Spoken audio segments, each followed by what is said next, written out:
ইরানের সাথে শুরু করা যুক্তরাষ্ট্র ও ইসরায়েলের সংঘাতে বন্ধ করে দেওয়া হয়েছে মুসলমানদের প্রথম কেবলা আল আকসা মসজিদ। পবিত্র রমজান মাসে টানা 12 দিন ধরে ফিলিস্তিনি মুসল্লিদের জন্য এই মসজিদের দুয়ার বন্ধ রেখেছে ইসরায়েল। এ ঘটনায় তীব্র নিন্দা জানিয়েছে কাতার, জর্ডান, ইন্দোনেশিয়া, তুরস্ক, পাকিস্তান, সৌদি আরব, মিশর ও সংযুক্ত আরব আমিরাত সহ মোট 8টি মুসলিম দেশ। আল জাজিরার প্রকাশিত এক প্রতিবেদনে উঠে এসেছে এই তথ্য।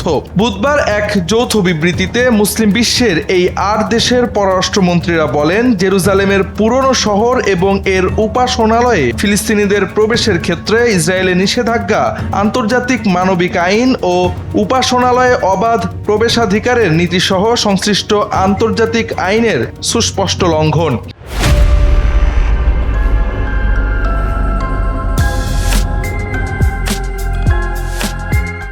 বিবৃতিতে ইসরায়েলের প্রতি ফিলিস্তিনিদের জন্য পবিত্র আল আকসা মসজিদের দরজা বন্ধ রাখার নীতি থেকে সরে আসার আহ্বান জানিয়েছেন তারা। সেই সঙ্গে জেরুজালেমের পুরনো শহরে যাতায়াতে বিদ্যমান বিধিনিষেধ তুলে নেওয়া এবং মুসল্লিদের মসজিদে প্রবেশে যে কোনো বাধা অপসারণের আহ্বান জানানো হয়েছে। বিদ্যমান আইন লঙ্ঘনের বিষয়গুলো বন্ধ করতে বাধ্য করার জন্য ইসরায়েলকে চাপ দিতে আন্তর্জাতিক সম্প্রদায়ের প্রতিও আহ্বান জানিয়েছেন 8 পররাষ্ট্রমন্ত্রী। এদিকে ইসরায়েল বলছে, ইরানের সঙ্গে চলা যুদ্ধের পরিপ্রেক্ষিতে নিরাপত্তার স্বার্থে এই পদক্ষেপ নেওয়া হয়েছে।